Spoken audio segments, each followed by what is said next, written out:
Now we should be discussing Chapter 3, the omniscient Guru Mipham Rinpoche. Mainly in this chapter, His Holiness often tells stories about Mipham Rinpoche. Many of you present here also have great faith in Mipham Rinpoche. Yesterday we did a rough count. Regarding this statue of Mipham Rinpoche, we will try our best to figure out a way later. But the people filling the statues here are also working very hard. Let's see in a while. If they do it collectively, filling them might take 2 or 3 months. Then we'll see whether they fill them or if individuals fill them themselves. If they fill them, you ought to thank them and praise them often. This way they will have strength. If there is no praise, sometimes it is a bit difficult. Just kidding.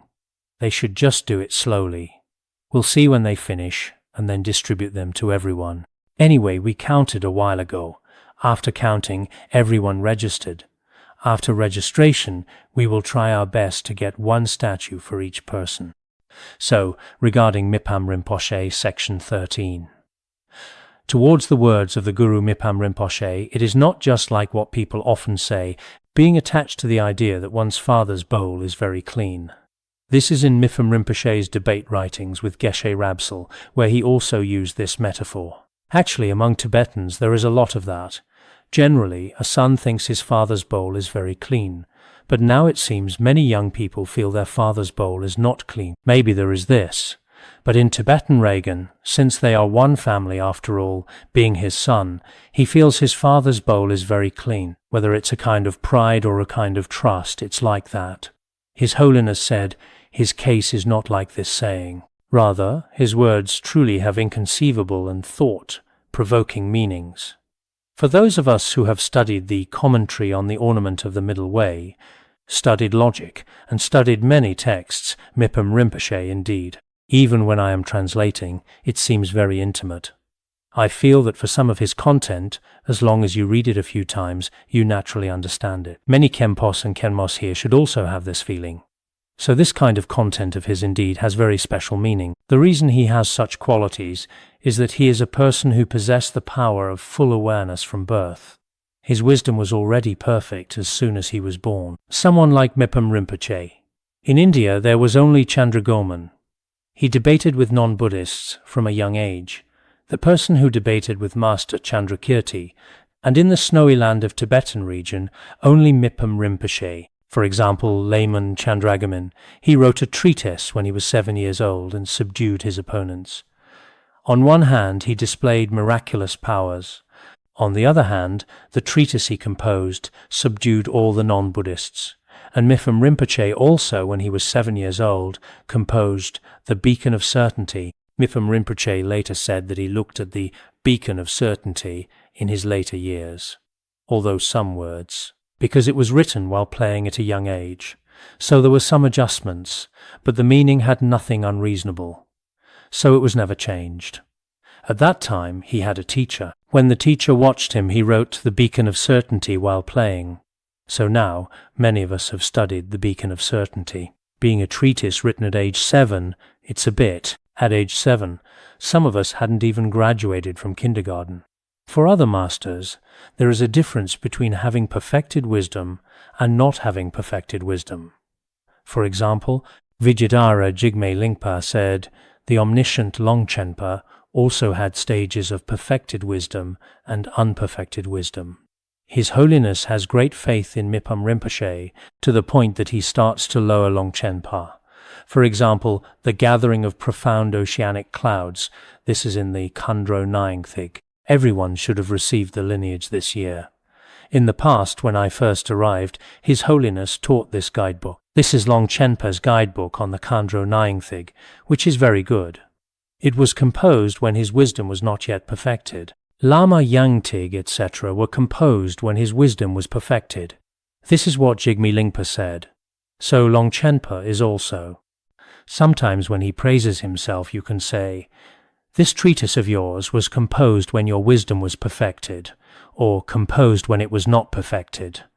Furthermore, the famous Master Tsongkhapa, the Golden Garland of Eloquence, a commentary on the Abhisamaya Lankara. The Golden Garland of Eloquence, Patrul Rinpoche's commentary on the Abhisamaya Lankara, was written mainly based on this one by Master Tsongkhapa. It was composed when wisdom was not yet perfected. But the Gelugpa themselves sometimes don't quite accept this. They say they are all perfected. No one is not perfected. The great treatises on the stages of the path to enlightenment and the illumination of the thought are treatises composed when wisdom was perfected. But as for Mipham Rinpoche, there was absolutely no stage of poorer wisdom in childhood, or wisdom being more mature and perfect in old age. There is no such difference, indeed. In a lifetime, for many of us are indeed. The thesis you wrote when you first came here, and the thesis written after studying and contemplating Buddhism for a period of time. For us ordinary people generally, there certainly is a difference. But Mipham Rinpoche, regarding study and contemplation, he didn't study much, but he had such wisdom innately. We must have faith in this. This is indeed the case. Below is section 14, composing treatises relying solely on the deity's blessings.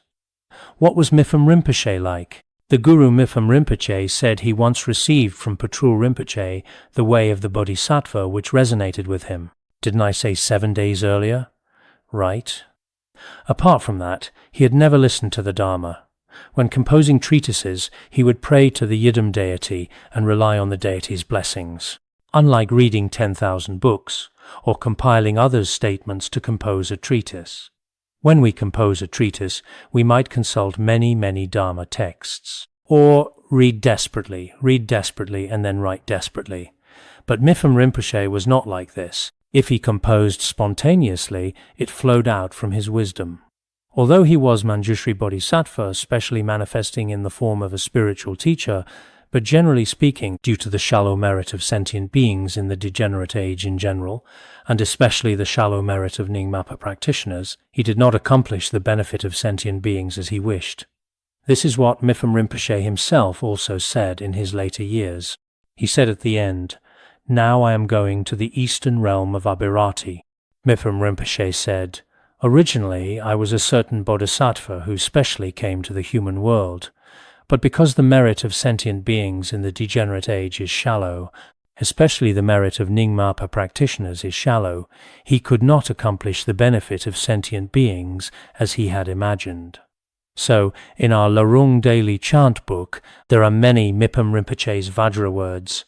If everyone recites them indeed for us Nyingma, whether reciting or whatever. Actually, before Mipham Rinpoche, regarding many commentaries on the 5 great treatises, our own tradition basically had none. After Mipham Rinpoche, there were treatises on Madhyamaka, on Hetu Vidya, and on various aspects. So for the Nyingma tradition, whether in theory or in practice, his contribution and blessings are very great. The ones in the front of our Larung daily chant book, whether it's the verse of the 8 noble auspicious ones, or the Trulpe Guru, in the middle, or the Wangdu, the great cloud of blessings, many are by Mipham Rinpoche. They were manifested from blessings and wisdom. Therefore, the Guru Mipham Rinpoche is a spiritual teacher intentionally manifested by the definitive protector Manjushri Bodhisattva. More importantly, even in childhood, he fully possessed all qualities of abandonment and realization. Let's discuss another one. Lineage blessings, textual self-purification. It seems the way they compiled this. Sometimes there are only a few sentences, a quite interesting section. Regarding the Dharma passed down by Guru Mipham Rinpoche, the blessings will not disappear for 7 generations. This section probably mainly talks about this. If it's 7 generations, then we should not have exceeded 2 generations now. If there are uncorrected places, you can all set them aside. The writings of a bodhisattva who has attained the Dharani are naturally correct. This is what Mipham Rinpoche said to Khenpo Kumpal when he was passing away. He said, "Now my great commentary on Kalachakra is basically finished. There might be some typos in it, but that doesn't matter. If you leave it there, generally speaking, the book of a bodhisattva who has attained Dharani will naturally become correct. The typos inside will naturally disappear. So, for a bodhisattva who hasn't attained Dharani, it is quite troublesome. You proofread once, still many typos. Proofread again, still many. Generally, a bodhisattva who obtained Dharani, like Mipham Rinpoche, if put aside, the text naturally becomes pure. Naturally, there are no typos, no grammatical errors.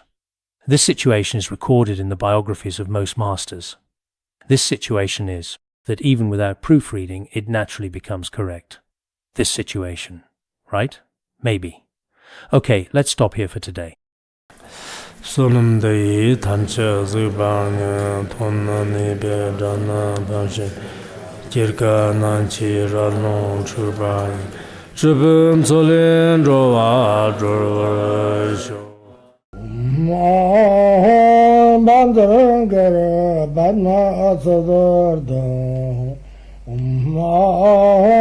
bandar gara badna azadarda bandar gara badna azadarda